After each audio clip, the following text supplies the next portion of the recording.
Hey my friends, Sam Haymart for Test Driven TV. Today we're test driving the 2019 Toyota Tundra Sport. This is sort of a mid-grade option, and very rare I get to drive one like this. They're always fully loaded trucks, so I'm finally getting to see how the other half lives. What I think, coming right up.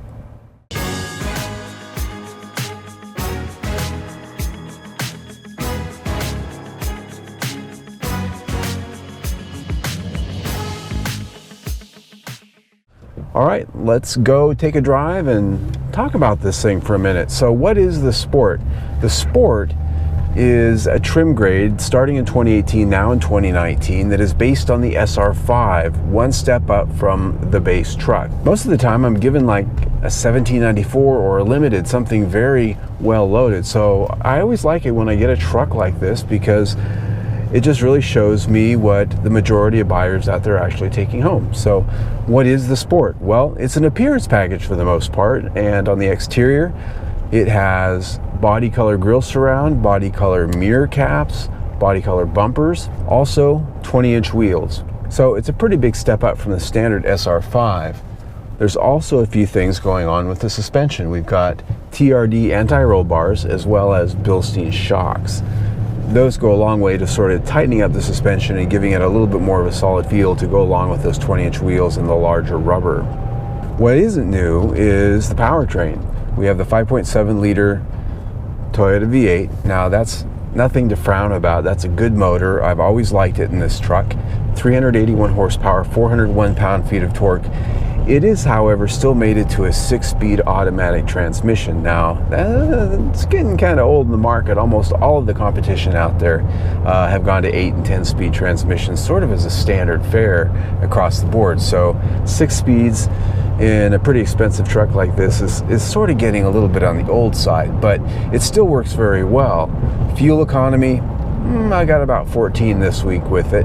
That's a little bit city, a little bit highway. Getting to the Sport here, my big takeaway as far as handling is concerned is that it's got a nice tight feel, a little bit firmer because Bilstein shocks are just better. That's why automakers like to put them on here and make sure that they're yellow and blue and that you can see them. On the interior, I love the base interiors on these trucks.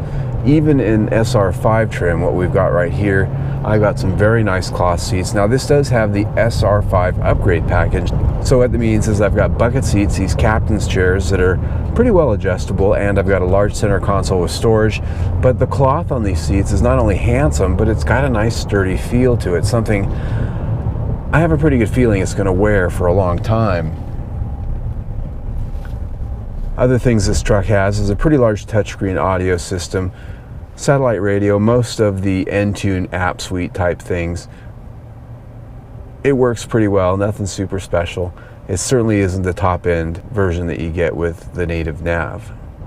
So let's get to my 3 key takeaways here on this quick drive. First key takeaway, staying the course. Well, what does that mean? That means that Toyota really hasn't upgraded this truck that much in the course of its lifetime. It's been around for quite a while. It had a pretty big refresh right around 2014, but it's still been, you know, pretty much the same truck for a long time. A lot of the other competitors out there have gone to smaller engines with turbos or offering diesels. Here we still have the same old powertrain and the 6-speed automatic transmission. So not a lot of upgrades going on as far as keeping it competitive out there. What Toyota has done is they've kept their quality up. They've kept their solid reputation for quality. And so what that means is my second takeaway, which is quality. It's still a great tool, you know. It may not be the newest, latest, greatest thing on the showroom floor, but it's well put together, and it's probably going to be one of the most trouble-free pickup trucks you can get at any price. So Toyota's got it going on there. The last thing, and it sort of ties off the second one, is resale value. The Toyota Tundra really remains right up there in terms of its resale value, and that's for all of the other reasons, but also because they just don't sell quite as many of them as Ford and Chevrolet do. Ford and Chevrolet, they rebate, and that hits your resale values eventually down the road because they don't sell for as much. This one priced at about $47,000 and some change as tested here, so about mid-range as far as pricing is concerned. chances are if you spend that much here, you're going to keep a lot more of that money than if you spend that money anywhere else in a full-size truck. So there you have it for the Sport. Now, I do have a full test drive of this vehicle that's got my full star ratings. It's a full down the road in the country on the highway, very detailed test drive.